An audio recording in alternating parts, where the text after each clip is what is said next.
ನಮಸ್ತೆ ವೀಕ್ಷಕರೇ, welcome to Sushila ಅಡುಗೆ ಮನೆ. ನಮ್ಮ ಚಾನಲಲ್ಲಿ ಬರೋ ರೆಸಿಪಿಗಳು ನಿಮ್ಗೆ ಇಷ್ಟ ಆಗಿದರೆ ಚಾನಲ್ನ ಸಬ್ಸ್ಕ್ರೈಬ್ ಮಾಡ್ಕೊಂಡು ಹಾಗೆ ಬೆಲ್ ಐಕಾನ್ ಕ್ಲಿಕ್ ಮಾಡ್ಕೊಳ್ಳಿ.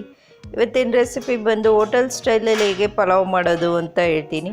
ಫಸ್ಟು ಸ್ಟವ್ ಆನ್ ಮಾಡಿ ಕುಕ್ಕರ್ ಇಟ್ಟಿದ್ದೀನಿ. 4 ರಿಂದ 5 ಟೇಬಲ್ ಸ್ಪೂನ್ ಎಣ್ಣೆ, 1 ಮರಾಠಿ ಮೊಗ್ಗು, ಪಲಾವ್ ಎಲೆ 2 ಮೀಡಿಯಮ್ ಸೈಜ್ ಈರುಳ್ಳಿನ ಕಟ್ ಮಾಡಿ ಸ್ವಲ್ಪ ಅರಿಶಿನ ಹಾಕ್ಕೊಂಡು ಗೋಲ್ಡನ್ ಬ್ರೌನ್ ಆಗೋ ರೀತಿ ಫ್ರೈ ಮಾಡ್ಕೋಬೇಕು. ಅದಕ್ಕಿಂತ ಮುಂಚೆ ಇದಕ್ಕೆ ರುಬ್ಬಕ್ಕೆ ಯಾವ ಇಂಗ್ರೀಡಿಯೆಂಟ್ಸ್ಗಳು ಬೇಕು, ಎಷ್ಟು ಪ್ರಮಾಣದಲ್ಲಿ ತಗೊಂಡ್ರೆ ಒಂದು ಪಾವ್ ಅಕ್ಕಿಗೆ ಪಲಾವ್ ಚೆನ್ನಾಗಾಗುತ್ತೆ ಅಂತ ನೋಡೋಣ.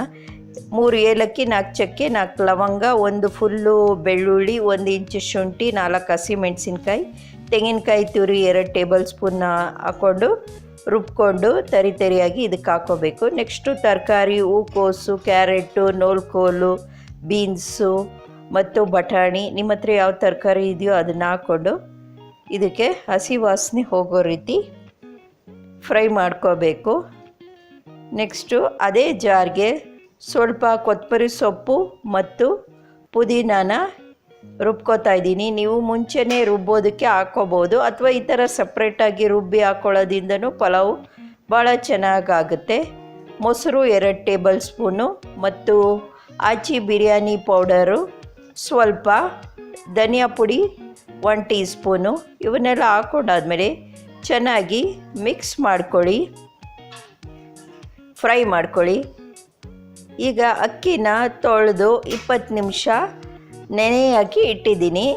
ಈಗ ಅಕ್ಕಿನ ತೊಳೆದಿರೋದನ್ನ ಹಾಕ್ಕೊಂಡು ಮಸಾಲೆ ಜೊತೆ ಚೆನ್ನಾಗಿ ಫ್ಯೂ ಸೆಕೆಂಡು ಮಿಕ್ಸ್ ಮಾಡಿಕೊಂಡು ಫ್ರೈ ಮಾಡ್ಕೊತಾ ಇದ್ದೀನಿ. ಪಲಾವ್ಗೆ ಬಿಸಿನೀರು ಹಾಕೋದ್ರಿಂದ ಅನ್ನ ಮುದ್ದೆ ಆಗಲ್ಲ, ತಣ್ಣೀರು ಹಾಕೋದ್ರಿಂದ ಅದು ಮುದ್ದೆ ಆಗಿಬಿಡುತ್ತೆ. ನೆಕ್ಸ್ಟು ತುಪ್ಪ 1 ಟೇಬಲ್ ಸ್ಪೂನು, ಟೊಮೆಟೊ 1, ಸ್ವಲ್ಪ ಕೊತ್ತಂಬರಿ ಸೊಪ್ಪು ಮತ್ತು ಸ್ವಲ್ಪ ಪುದೀನ ಸೊಪ್ಪನ್ನ ಕಟ್ ಮಾಡಿ ಇಲ್ಲಿ ಹಾಕ್ಕೊಂಡು ಚೆನ್ನಾಗಿ ಮಿಕ್ಸ್ ಮಾಡ್ಕೊಳ್ಳಿ. ಲಾಸ್ಟಲ್ಲಿ ರುಚಿಗೆ ತಕ್ಕಷ್ಟು ಉಪ್ಪು ಹಾಕ್ಕೊಂಡಾದಮೇಲೆ ಚೆನ್ನಾಗಿ ಕುದಿ ಬಂದಾದಮೇಲೆ ಸ್ಪೂನ್ ತಗೊಂಡು ಚೆನ್ನಾಗಿ ಮಿಕ್ಸ್ ಮಾಡ್ಕೊಳ್ಳಿ. ಆವಾಗ ತಳ ಹಿಡಿದು ಪಲಾವು ಸಿಹಿಯಲ್ಲ. ಕುಕ್ಕರ್ನ ಮುಚ್ಚಿ 1 ವಿಷಲ್ಲು ಬಿಟ್ಟರೆ ಸಾಕು. ಈಗ ನೋಡೋಣ ಹೇಗಾಗಿದೆ ಪಲಾವು ಅಂತ. ಚೆನ್ನಾಗಾಗಿದೆ, ಉದುರಾಗಿ ಚೆನ್ನಾಗಿ ಮಿಕ್ಸ್ ಮಾಡ್ಕೊಳ್ಳಿ. ತರಕಾರಿ ಎಲ್ಲ ಮೇಲೆ ಬಂದುಬಿಟ್ಟಿರುತ್ತೆ. ಚೆನ್ನಾಗಿ ಮಿಕ್ಸ್ ಮಾಡಿಕೊಂಡು ಒಂದು ಪ್ಲೇಟ್ಗೆ ಸರ್ವ್ ಮಾಡ್ಕೊಂಡಿದ್ದೀನಿ ಮೊಸರು ಬಜ್ಜಿ ಜೊತೆ.